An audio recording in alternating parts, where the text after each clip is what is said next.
Maximizers, and welcome to Build a Business with Chris. I'm Crystal, aka Chris the Maximizer, and I'm a business coach that helps women create a profitable business that they love. And in today's video, I want to share with you how you can make time to start your business even if you have a 9-to-5. Now, when I started my business, Chris the Maximizer, back in 2018, I was working full-time as a sales recruiter at a timeshare company, and my time was limited. And I had to do some of these tips that I'm going to share with you in order to make time to grow Chris the Maximizer to the multiple six-figure business that you see today. So let's dig right on it. First things first, how much time do you need to start a business? So what I suggest to all of my new clients, when you are just starting a business, you want to devote 1 hour per day, and on your day off, 2 to 3 hours. So for an average of 7 to 10 hours per week is the amount of time you are looking to dedicate to your business. First tip that I have for you to make time for your business is to decide that your business is important and that you are going to make time. People make time for things that are important to them and that they want to do. So before you even start the business idea, decide what you're gonna sell, put together a website, I want you to take some time and sit with yourself, journal, pray, meditate, and say, self, is this business gonna be important to me? And when you decide, you know what, I've decided, I'm gonna start my business, it's going to be a priority. Now you know that this is something that you are going to make time for.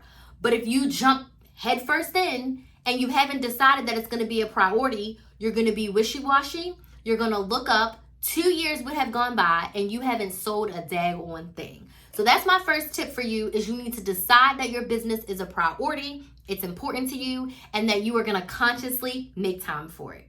My second tip for you, and I love this, is to do a time audit. So what I would love for you to do is to print out a sheet of paper that has all of your waking hours. And you want to do this for a day or two. And every hour, every half an hour, I want you to go through and write out, how are you spending your time? I took a shower, I prepped dinner, I cooked dinner, gave my kids a bath, I spent 2 hours with my husband, I took the kids to the pool, I took the kids to school, I took them to soccer. I want you to write out everything. I scrolled on Instagram for 2 hours. I watched 3 episodes of a Netflix show. You really need to do an audit to see where your time is going. If you have an iPhone, open up your screen time app and look to see where are you spending your time on your phone. If I open my phone and I see that most of my time is spent in Instagram and TikTok, I know it's scrolling.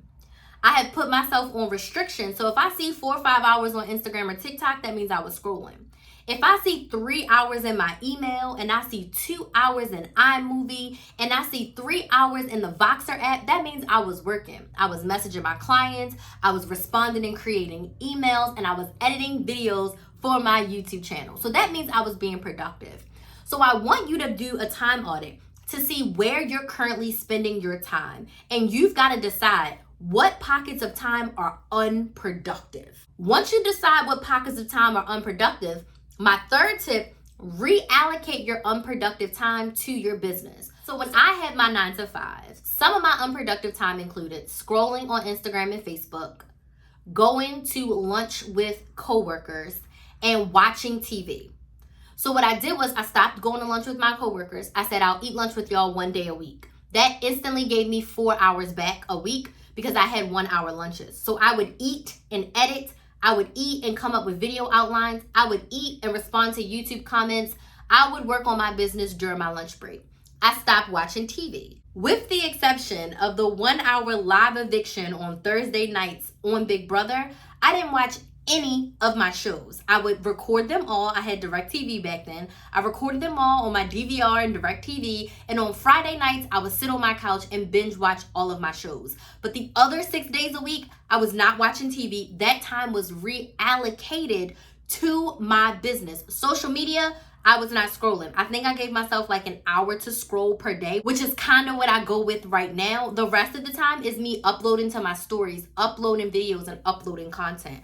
So I reallocated those hours a week that I was spending watching TV, cracking jokes with coworkers, and scrolling on social media, that was how I found my 7 to 10 hours per week. So what I want you to do is to do the same. See when you are unproductive and decide, instead of doing this unproductive task, I'm going to intentionally schedule myself for work. So the one way for this to work is you need to put it on your calendar and make it non-negotiable. And that's my 4th tip. So I want you to open up your Google Calendar, your paper planner, whatever you use to keep track of your time, and you've got to write in where you can find your 1 hour a day. Because you have to treat your business like you treat your 9 to 5. If your boss puts a meeting on your calendar, you're showing up. If you purchase one of my coaching programs and you know when the coaching call times are, you're going to show up because you paid your money and you want to get your money's worth. Well, your business is important, remember? It's a priority to you, remember? So you're going to put your 1 hour a day on the calendar. You're going to put your 2 to 3 hours on your day off on your calendar. If you decide to work more, great. But 1 hour a day is your bare minimum. So I would encourage you to pull out that calendar I was talking about and put it in your calendar. 1 hour. Does that mean you're waking up earlier? Are you staying up later? Are you reallocating your lunch? On your days off, are you going to say, all right, you know what? Actually, on my day off, I'm going to do a 5-hour work block. 2.5 hours in the morning, 2.5 hours in the evening. Whatever floats your boat. But I want you to get your calendar out. And for the next 30 days, I want you to write down what days and times you are going to be working on your business and hold yourself to it. If you got to move something around, don't delete it. You move it to another day or to another time. But you owe it to yourself, from the time you said your business was a priority, to actually make it a priority, put the time on your calendar, and do the work. So these are my top tips for making time for your business. I would love to know if you have any questions in regards to making time for your business. If you want to learn more about starting your business and working with me to get help with that, make sure you hop on my email list and you'll get instant access to my free training. I want to thank you all so much for watching, and I'll see you in the next video.